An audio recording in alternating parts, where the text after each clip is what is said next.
Israel warfare టెక్నాలజీని America, Russia కూడా అందుకోలేకపోతున్నాయా?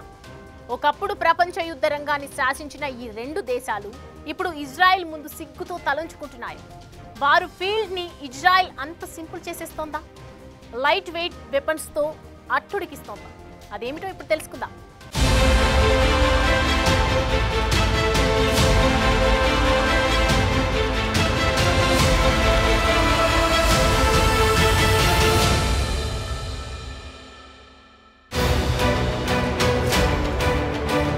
ఇజ్రాయెల్తో ఏది మామూలుగా ఉండదు. వాళ్లు గాని గురి పెట్టారంటే ఎంత పెద్ద శత్రు ఆయుధమైనా నేల రాలాల్సిందే. ప్రపంచంలో ఎక్కడైనా సరే తన శత్రువు ఏ రూపంలో ఉన్నా సరే గుర్తించి దెబ్బ కొట్టగల సామర్థ్యం ఈ దేశం సొంతం. ఇజ్రాయెల్ వార్ టెక్నాలజీని అంచనా వేయటం చాలా కష్టం. పాకిస్తాన్ టెర్రరిస్టు పురిటిగడ్డ ఎలా అయిందో ఆయుధ సాంకేతిక పరిజ్ఞానంలో అంతటి హెడ్ క్వార్టర్ ఇజ్రాయెల్. IDF అంటే ఇజ్రాయెల్ డిఫెన్స్ ఫోర్సెస్ 24/7 చేసే పని యుద్ధంలో కొత్త టెక్నాలజీని కనిపెట్టడం ఎలా, సరికొత్త ఆయుధాలను తయారు చేయటం ఎలా, సులభంగా శత్రువును ముప్పు తిప్పలు పెట్టి 3 చెరువుల నీళ్లు తాగించటం ఎలా, ఈ రీసెర్చ్ లో ఆరితేరిపోయింది దేశ సైనిక పరిశోధన వ్యవస్థ. వీళ్లు ఎంతగా రాటుదేలిపోయారంటే ఇక్కడి రఫెల్ వంటి సంస్థలు కూడా అడ్వాన్స్డ్ వెపన్ టెక్నాలజీలో ముందుంటాయి. ఒకప్పుడు రష్యా ఆయుధం కనిపెడితే అందుకు విరుగుడు అమెరికా కనిపెట్టేది. ఇప్పుడు సీన్ రివర్స్. ఇజ్రాయెల్ ని చూసి కాపీ కొట్టే కండిషన్ లో ఉంది యుఎస్.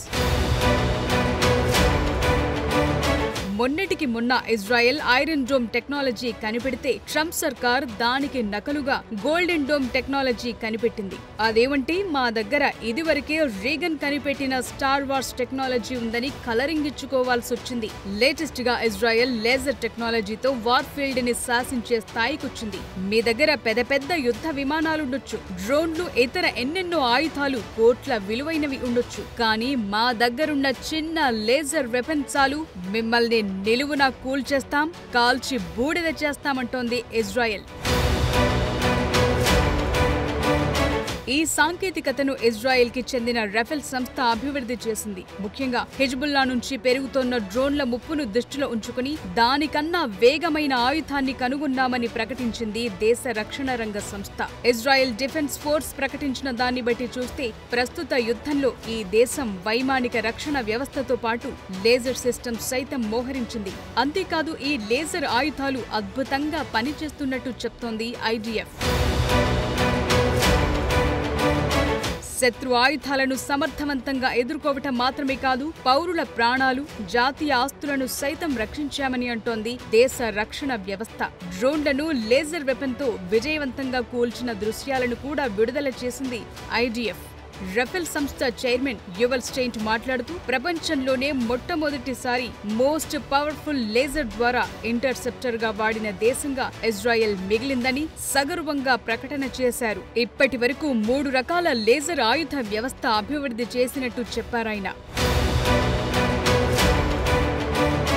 ఐరన్ బీమ్ M ఇందులో మొదటిది కాగా ఇది భారీ వాహనాలపై అమర్చే అత్యంత శక్తివంతమైన లేజర్ ఆయుధం కాగా 50 కిలోవాట్ల లేజర్ ని ప్రయోగించి ఎనిమి టార్గెట్ ఇట్టే రీచ్ కాగలదు. మల్టీ లేయర్డ్ డిఫెన్స్ సిస్టమ్స్ లో ఇది కీలక పాత్ర పోషిస్తుంది.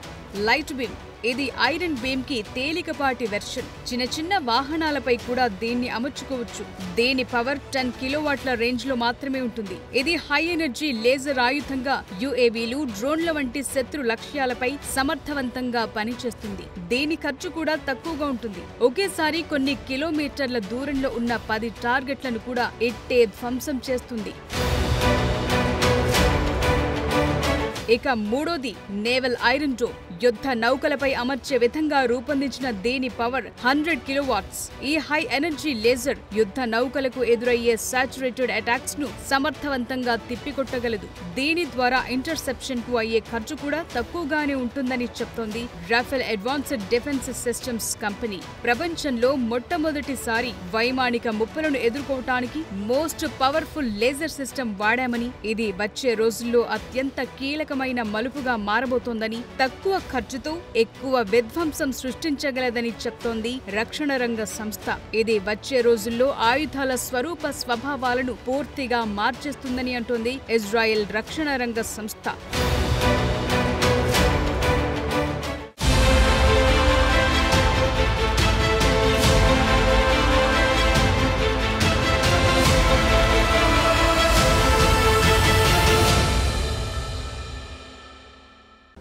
లేజర్ వెపన్స్ వాడకంలో భారత్ ప్రస్తుత పరిస్థితి ఏంటి? మన రక్షణ రంగం ఈ దిశగా సాధించిన ఘనత ఏ పాటిది? ఆ వివరాలు ఎలాంటివి? యుఎస్, రష్యా, చైనా దగ్గరున్న దేశాల లేజర్ టెక్నాలజీ ఎలాంటిది? వీటికి ఇజ్రాయలీ లేజర్ టెక్నాలజీకి ఉన్న తేడా ఏంటి?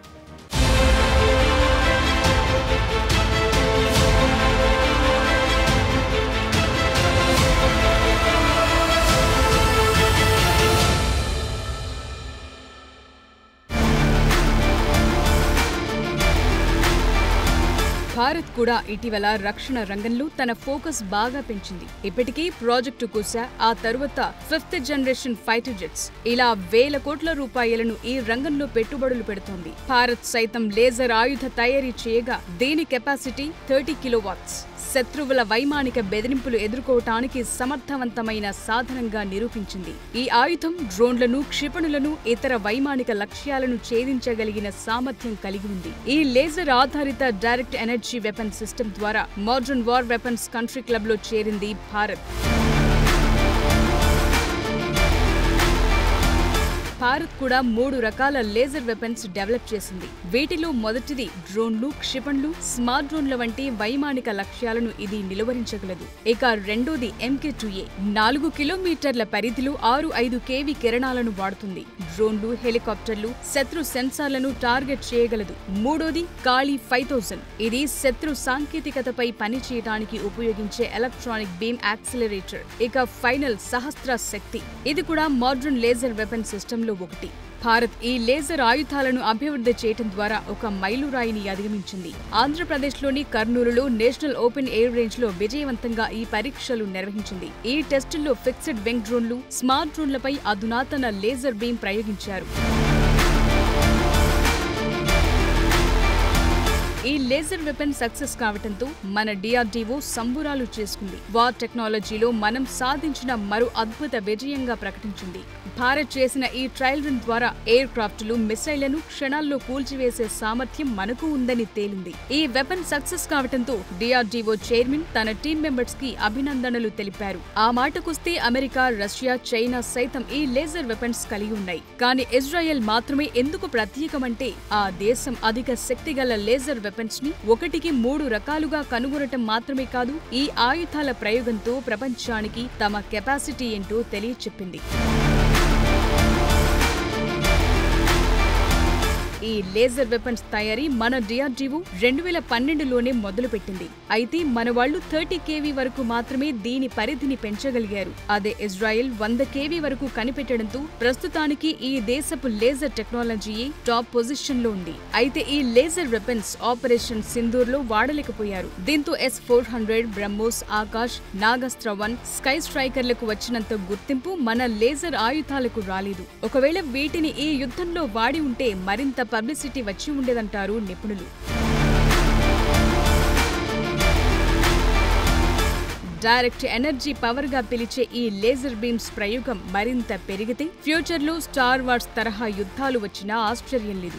US నావికా దళం దగ్గర కూడా సరిగ్గా ఇలాంటి 30 kV solid stage laser weapon ఉంది. ఇది మానవరహిత వైమానిక వాహనాలను నిర్వీర్యం చేయగలదు. అదే సమయంలో బోట్ ప్రొపల్షన్ వ్యవస్థలను సైతం ధ్వంసం చేయగలదు. అలాగే IEDలను రిమోట్ గా పేల్చే సామర్థ్యమూ కలిగి ఉంది. వచ్చే రోజుల్లో 300 kVకి తమ కెపాసిటీని పెంచాలని చూస్తోంది US. ఇక చైనా ఈ రంగంలో ఎలాంటి పనితనం కనబరుస్తుందో చూస్తే బుల్లెట్ కర్టన్ అనే యాంటీ డ్రోన్ వ్యవస్థను కలిగి ఉంది. ఈ రక్షణ వ్యవస్థ విధానం ఎలాంటిదంటే తక్కువ ఎత్తులో ఎగురుతోన్న డ్రోన్లకు వ్యతిరేకంగా ఇది పనిచేస్తుంది. అధునాతన డైరెక్ట్ ఎనర్జీ వెపన్స్ గా వీటిని ఇంప్రూవ్ చేయాలని చూస్తోంది చైనా. వీటి ద్వారా ఏకంగా శాటిలైట్స్ ని స్ట్రక్ చేయాలని చూస్తున్నారు చైనీయులు.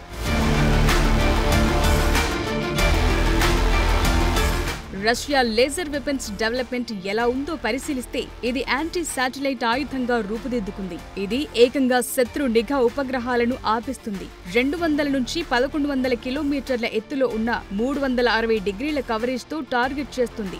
రష్యన్ సైన్యం లేజర్ రైఫిళ్లను కూడా రూపొందించింది. వీటన్నిటిలోకి ఇజ్రాయెల్ లేజర్ టెక్నాలజీయే ఎందుకు గొప్ప? అందుకు గల కారణాలేంటని చూస్తే ఇది ప్రపంచ ప్రఖ్యాత ఐరన్ డోమ్ కి అనుబంధంగా తయారు చేశారు. ఇప్పటి వరకు ఎన్నోసార్లు తన పనితనం నిరూపించుకుంది. ఇజ్రాయెల్ ఆకాశ భాగంపై ఒక రకమైన గోళాన్ని సృష్టించి ఏ ఆయుధం గాని శత్రుదేశ విమానం కానీ చొరబడకుండా నిరోధించింది. వీటిని తన లేజర్ ఆయుధాలతో ఢీకొట్టి ఆయుధ తయారీలో తమ సత్తా ఏంటో ప్రపంచానికి రుచి చూపించింది. అందుకే వార్ టెక్నాలజీలో ఇజ్రాయెల్ తరువాతే ఎవరైనా అంటోంది.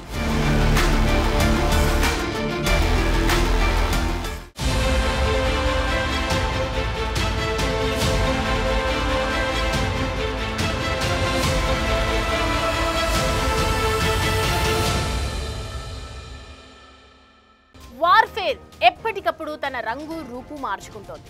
ఇవాల్టికి ఇది గొప్ప అనుకుంటే రేపటికి మరొకటి గొప్ప.